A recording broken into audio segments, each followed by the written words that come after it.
DJ ഒക്കെ book ചെയ്താണ് കേട്ട വിവരം, ശരിയാണോ? അതൊക്കെ പ്രവർത്തകര് സ്വാഭാവികല്ലേ.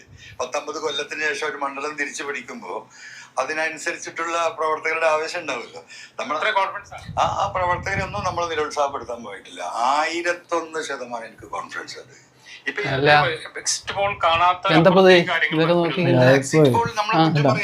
എക്സിറ്റ് പോളൊക്കെ വന്നല്ലോ.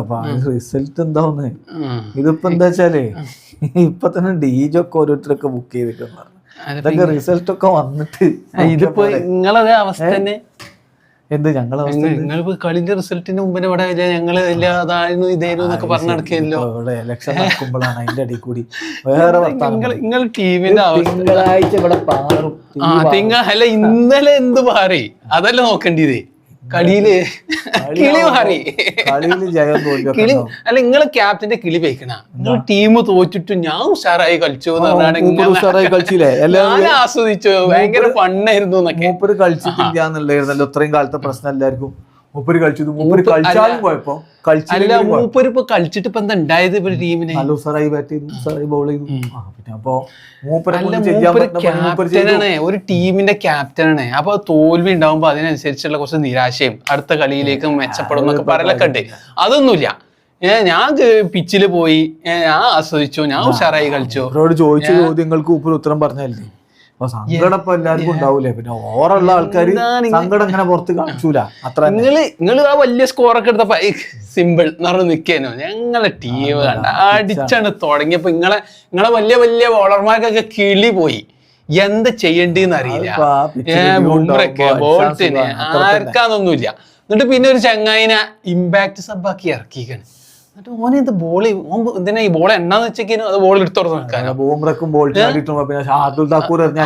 ഒരു പരീക്ഷണം നടത്തി വെക്കണ്ടേ. ഒരു അറ്റ്ലീസ്റ്റ് കോമൺ സെൻസ് ആണ് ഒരു ക്യാപ്റ്റന്റെ. അതുപോലും ഇല്ല. എത്ര ക്യാച്ച് കഴിച്ചില്ല. അതിന് കേറി പോണ്ട ചങ്ങായി. ബാറ്റുമ്പോ കൊണ്ടവിടെ നിക്കല. ബാറ്റിനെ കൊണ്ടുപോയി ഔട്ടായി. ചെറിയ സത്യസന്ധ പിന്നെന്തിനാണ് ഈ തേർഡ് അമ്പയറും ഒച്ചപ്പാടും ബൗളത്തിനുള്ളിൽ ഒച്ചപ്പാടും ബൗളിൽ കീപ്പർ ചെറിയ മാന്യത. ചിങ്ങായി ഓസ്ട്രേലിയക്കാരനല്ലേ പണ്ട ഗിൽക്രിസ്റ്റ് ഒക്കെ നല്ല തട്ടിയ കയറി പോകും. അങ്ങനെ ആ കാലം അന്ന് DRS ഒന്നും ഇല്ല. ഇത് ഇപ്പൊ എന്തൊക്കെയുണ്ട് സംവിധാനങ്ങള്. അപ്പൊ നിങ്ങൾ വെറുതെ ഒന്ന് ജസ്റ്റ് അപ്പീൽ ചെയ്താൽ മതി. അതുകൊണ്ട് നിങ്ങളെ ജയത്തിന്റെ എല്ലാ മാറ്റും അതിൽ പോയി. ഒരു മാറ്റം പറഞ്ഞാണ്ട് വരണ്ട. സത്യസന്ധതയുള്ള ഒരു ടീം ഇപ്പത്തെ കാലത്ത് എന്താ അറിയോ, ആ ഓപ്ഷൻ എന്തിനാ ഉണ്ടാക്കി വെച്ചിട്ടുണ്ട്. ഒരു സംശയം ഉണ്ടെങ്കിൽ നിങ്ങൾക്ക് അപ്പീൽ ചെയ്യാം. അത് ഇപ്പൊ അങ്ങനെയൊക്കെ ഉണ്ടാവും. പക്ഷെ എന്നാലും തട്ടിയാൾക്ക് സംശയം ഉണ്ടാവല്ലോ. നിങ്ങളെ ക്യാപ്റ്റൻക്കും കളിക്കാർക്കും കളിയിലൊന്നല്ല ശ്രദ്ധ, വേറെ എന്തൊക്കെയോ കാര്യങ്ങളിലാണ് ശ്രദ്ധ. ആ ശ്രദ്ധയിൽ ഓരോന്ന് പറഞ്ഞുണ്ടാക്കണാണ് ഓരോരുത്തര്. ക്യാപ്റ്റനൊക്കെ നല്ല ഉസാറ് കളിയാണ്. വെറുതെ ആവും പറഞ്ഞു ആ കളി നമുക്കറിയാം. അത് പോയി എല്ലാരും ഇതൊന്ന് വിമർശനം വന്നപ്പോ ഞാനെങ്കിലും കളിച്ചല്ലോ അടിച്ചുകാണ്ടാണ് അടിച്ചതാണ്. അല്ലാത്ത സെഞ്ചുറി അടിച്ചല്ലോ. ആ സെഞ്ചുറി വേസ്റ്റ് ആയി. ഞങ്ങളെ ടീം എന്ന് പറഞ്ഞാൽ ടീം എഫേർട്ട് ആണ്. എല്ലാവരോട് ബാറ്റ്. ഞങ്ങളെ ചെക്കൻ കളിച്ചില്ല എന്നുള്ളതാണ് പ്രശ്നം. രോഹിത് ശർമ്മ ഉണ്ടായിരുന്നെങ്കിൽ ഇതൊന്നും നടക്കൂല. രോഹിത് ശർമ്മ ഉണ്ടായിരുന്നെങ്കിൽ ഇതിനേക്കാൾ ഒരു 10-25 റണ്ണ് കൂടുതലും ഉണ്ടാവുകയെന്ന് കളി. രോഹിത് ശർമ്മ ആരാണെന്നുണ്ടെങ്കിൽ ഹെഡിനോട് ചോദിച്ചു നോക്കി. ഹെഡല്ലേ രോഹിത് ശർമ്മ. അതും പറഞ്ഞതെന്നോലെ രോഹിത് ശർമ്മക്ക് പരിക്കണേ. പരിക്കണം. അതൊന്നും മൂപ്പര് കളിച്ചിട്ടില്ല. അപ്പൊ പകരം നിങ്ങൾ കളിച്ചിട്ടെ. നിങ്ങൾ വേറെ ഒരാളുണ്ടല്ലോ 360 ഡിഗ്രി കറങ്ങേണ്ട ഒരാൾ എത്തിപ്പോ എന്തിനപ്പോ വന്നിട്ടുണ്ട്.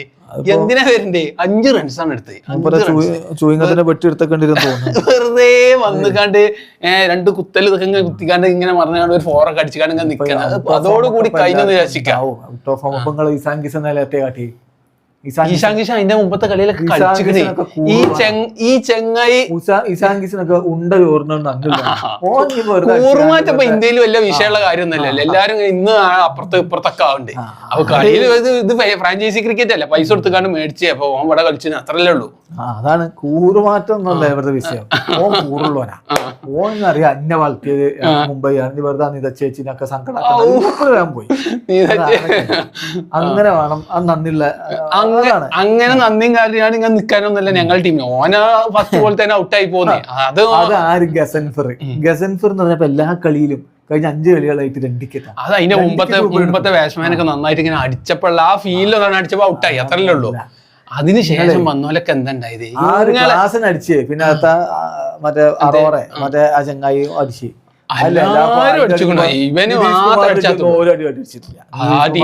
അപ്പുറത്ത് നിന്നോടുത്താ പോരെ, വിക്കറ്റ് പോവരുത്, അത്രേ ഉള്ളൂ. നിന്നോടുത്തോ, ക്ലാസ്സിനെ അടിച്ച് പൊട്ടിച്ച് നിങ്ങളെ വലിയ ബോളർ, വിക്കറ്റ് എടുക്കാത്ത ഒരു വലിയ ബോളർ ഉണ്ട്. ആകെ എത്ര വിക്കറ്റ് എടുത്തിട്ടുണ്ട്? അതൊക്കെ ഉണ്ടാവും. എത്ര വിക്കറ്റ് ആകെ എടുത്തിട്ടുണ്ട്? 2 1 2 വിക്കറ്റാ തോന്നാ. ജനറേഷൻ ബൗളറാണ്. ജനറേഷൻ ബൗളർ വലിയൊരു ബഹുമാനമൊന്നും ഇല്ലാത്തതിന് മൂപ്പളമില്ലാത്തതിന്റെ കുഴപ്പമുണ്ട്. ജനറേഷൻ ബോളർക്ക് ഫുൾ അടി കിട്ടി. പിന്നെ ഒരു ഓപ്പണിംഗ് ബോളർ ഉണ്ട്, ഫസ്റ്റ് ബോൾ തന്നെ വിക്കറ്റ് എടുക്കുന്ന പറഞ്ഞാല്, അയാൾക്ക് പെരും കിട്ടല്. കുറച്ച് കാലമായിട്ട് ഔട്ട് ഓഫ് ഫോം ആണ്. ഇനിയിപ്പൊ അങ്ങനെയാണ്, അടി കിട്ടുന്നവർക്കൊക്കെ ഔട്ട് ഓഫ് ഫോം പറയാ. സ്കോർ ചെയ്യാത്ത പോലെ ഔട്ട് ഓഫ് ഫോം. ഭയങ്കര മോശമില്ലായിരുന്നു. ഈ കഴിഞ്ഞ 4-5 കളി ജയിച്ചിന്റെ ജയിച്ചു തുടങ്ങുന്ന ദൈവത്തിന്റെ പോരാളികൾ. ഒരു കാര്യമില്ല, ഒരു കാര്യം. 5 കളി ജയിച്ചപ്പോ ഇമ്മാതിരി തള്ളാണെങ്കിൽ 5 കപ്പ് എടുത്ത് ഞങ്ങൾ എങ്ങനെ തള്ളണം? അത് തള്ളിയതല്ലേ, ഇത്രയും കാലം തള്ളി നിൽക്കല്ലേ. ഇനി ആ തള്ളലും നിൽക്കൂല. അത് എന്നോ കാലത്ത് നിങ്ങൾ 5 കപ്പ് നേടിക്കണം. ഇനി അതിന് ശേഷം പിന്നെ എന്തെങ്കിലും കളി നേടി 6 കളികളും ജയിച്ച് ഞങ്ങള് ഉണ്ടാവും.